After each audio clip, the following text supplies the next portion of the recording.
With the conclusion of the Pokemon World Championships, we actually got some new Pokemon news today, and there's some things that you probably missed that were hidden in the website and not really obvious in the trailers. So let's take a look. So obviously the biggest thing is our new lizard friend, which we'll get to later today, but there's a handful of bits of information from the recent trailer that actually I think a lot of people missed, myself included on my first take. So first things first, we got a nice little versus scene here of Juliana and Florian, and it's very likely that these are the names of the protagonists in Pokemon Scarlet and Violet. That's something that they've kind of teased in the past with the different trainers and stuff like that. So if you care about that, I think Juliana and Florian make a lot of sense, and I think that that's most likely to be the case. We also get some information regarding ranked battles returning to Pokemon Scarlet and Violet, which is a nice kind of thing to get after the World Championships, as well as kind of the Master Ball tier, being able to go online, do these ranked battles like Sword and Shield introduced, which I thought was a really cool step up for competitive Pokemon. Glad to see the Road to Master series is going to probably be making a return on the channel. I think that's really hype. I'm personally very excited about it. I think it's something great that they do with the franchise. One thing I was worried about in terms of like a step backwards for the franchise was the stadiums, and I actually mentioned this in my live stream today. I really like Sword and Shield, how you're in these big stadiums and you've got these Dynamax and Gigantamax Pokemon, and they made these battles seem like larger than life, right? It really made those, when you're battling someone in a competitive setting, really, really epic. And I feel like when you look at what Scarlet and Violet looks to be, it seems like a big step backwards. And we actually see the trailer, the Battle Stadium, which could have been shown to us, seems like it's actually at the school grounds. And it's not nearly as epic as it is in Pokemon Sword and Shield. So this might be a negative point here. It'll be interesting to see what they end up doing from a competitive perspective, like if you're doing on Wi-Fi or gym battle and stuff. But so far, like, those battle backgrounds have not been nearly as epic as kind of the ones that we have in Sword and Shield. So time will tell. The shadows, the lighting, all really good. The models are good, but it is a little interesting to note, and I'll talk about this a little bit more later, but they have the same exact girl model in the screenshot, which is kind of meh, not gonna lie. But yeah, one of the things I did like was just those really epic stadiums, so we'll see what they do with that.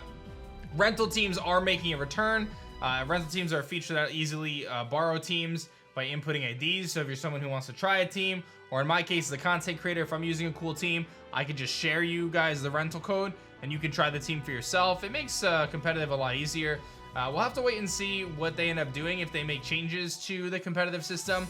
Based on some of the leaks we've seen, it seems like traditional breeding is different in this game, and there may be new opportunities to get Pokemon for breeding or whatever, which may change how they actually function with IVs and EV systems and things like that. So they may make it more easy to get competitive Pokemon in this game. I think it's a step forward that the franchise desperately needs. I would like to see them switch up that mechanic for sure. So we'll wait and see, but ultimately we do know that rental teams are coming back. Moving on to the Terrazole mechanic, this is probably one of the most exciting things in my opinion about the game, and while I am a little disappointed that we know that there's not going to be specific Terrazole forms for particular Pokemon, like Gigantamax forms versus Dynamax forms, I still think that the mechanic is going to be really epic, and I think this trailer showed off a few reasons why it'll be really cool. So we know that Terra Blast is going to be the new move that you'll be able to utilize, and it actually uses both stats in one move. So it's going to calculate what your highest stat is between attack and special attack, and it's going to use it that way. So you can have Pokemon that are physical attackers that are invested in their physical attack utilize Terra Blast as a physical attack, and vice versa. It's not like Hidden Power where it was only a special attack, which means that pretty much every Pokemon in the game that's going to be utilizing Terrazole mechanic or Terrazolizing is going to be running Terra Blast.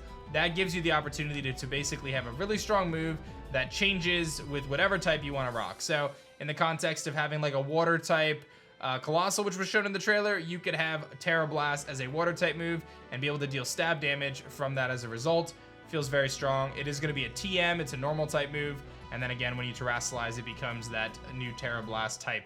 And this was leaked a few weeks back actually by Riddler Coup, so this isn't anything particularly new in terms of information, but we have like official confirmation from them on how this works. And I think this is a good opportunity to kind of take the little reminder here of how Terrazole types are going to work. So basically, if you are a Magnemite and you're Electric Steel, you have regular stab and typing. If you are using the normal Terrazole type, you become a normal type, and you have pure normal stab, and then you lose your steel and electric typing.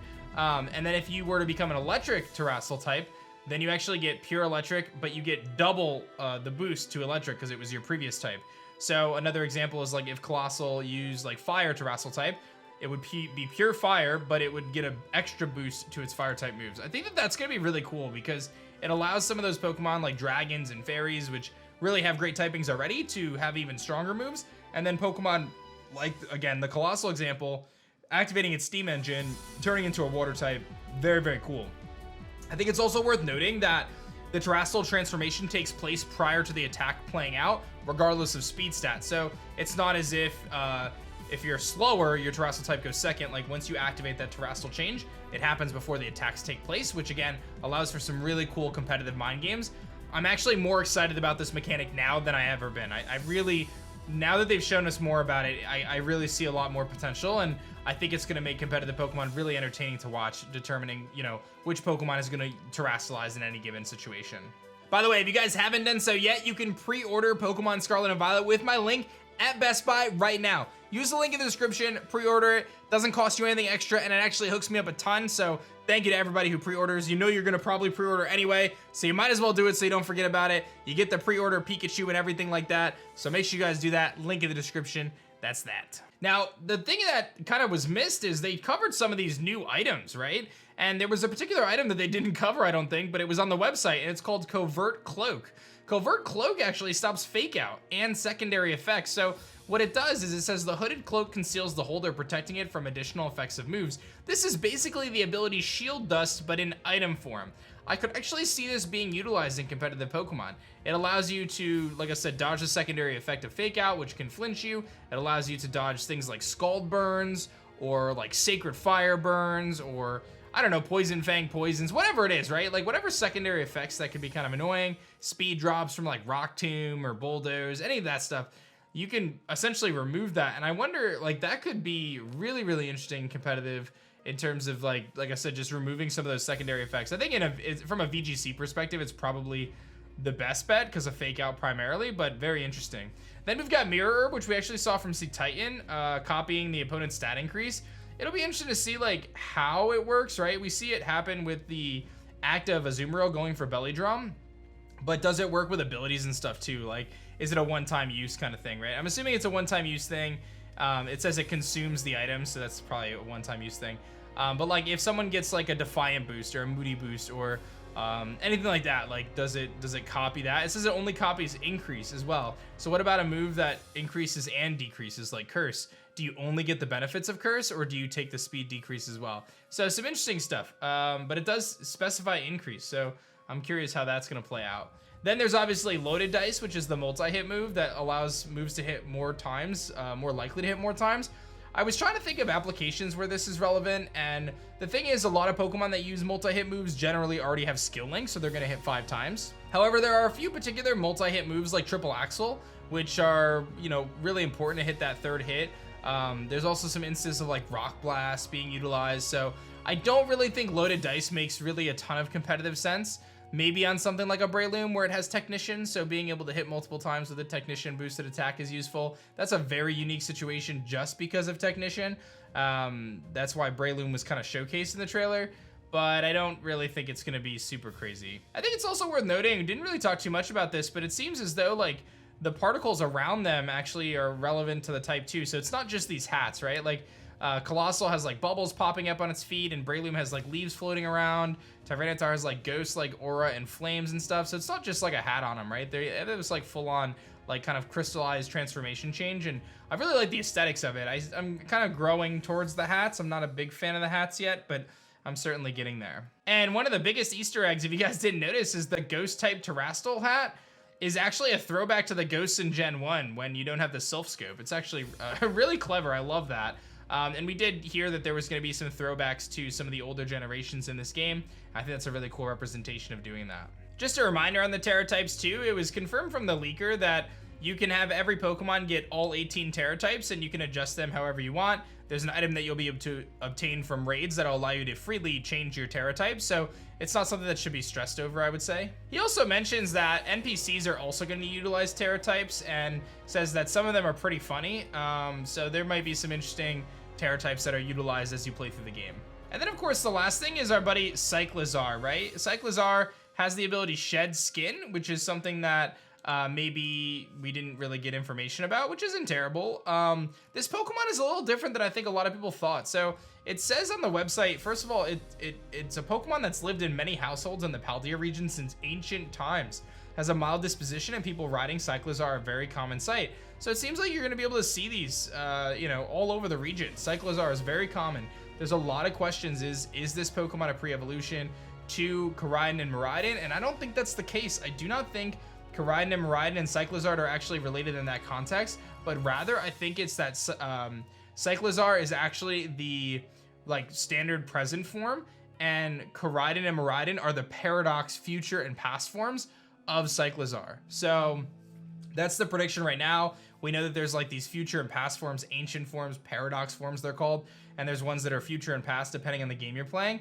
It seems as though that is probably more like what we have here, as opposed to like a Nebby situation where it evolves into Koraidon and Miraidon. So we'll have to wait and see, but this seems to be the bike that is very rideable. I don't know if we actually get this, or again, if it's just everyone else in the region and we get Koraidon and Miraidon instead. I'm curious how the story kind of lines up with that, you know, to give us that that Pokemon, whether or not we get it, or what the deal is there. But again, it seems as though there's obviously some relation just from an aesthetic perspective, but this seems to be a common Pokemon, not necessarily a legendary. Shed-Tail's the signature move for the little lizard friend here. I think it's about a 50% reduction. It looked like they lost 50%. It's kind of like Baton Pass and Substitute combined. That's an incredibly powerful move. In fact, probably gonna be, it depends on how good this guy is. If Koraidon and Miraidon both get it, it'll be really, really good. And if it gets any sort of distribution, it'll be really good to Dragons. That's a really good move, right? Because it allows you to get into a setup sweeper for free, and that you might, like, that alone could be like metagame changing if it's a decent Pokemon. But it looks like it's gonna be fast. It says it moves like 70 miles an hour. Vikavolt wants to know your location. If it is end up like being pretty fast, then it could be really easy to utilize that move and like stop Toxics and things. But if it's the only Pokemon that gets the move and its base stats are middling, then it's like probably not going to be nearly as big of a threat. So that's pretty much everything that we missed or maybe didn't cover from today's reaction video. Hope you guys are excited. I'm going to say that we're probably not going to get any new news now for at least, I don't think the rest of the month. It'll probably be a little slow going, but I know there's some riddles and leaks and stuff that have been kind of trickling in. So stay tuned to the channel to make sure you guys don't miss out on that stuff. Be sure to like the video if you guys enjoyed it, and subscribe to the channel if you guys are new. Don't forget to pre-order your copy of Pokemon Scarlet and Violet. You can use my link in the description below with Best Buy, and it helps me out a ton. So thank you guys there, and let me know your thoughts in the comment section below. I'll see you guys soon. Peace.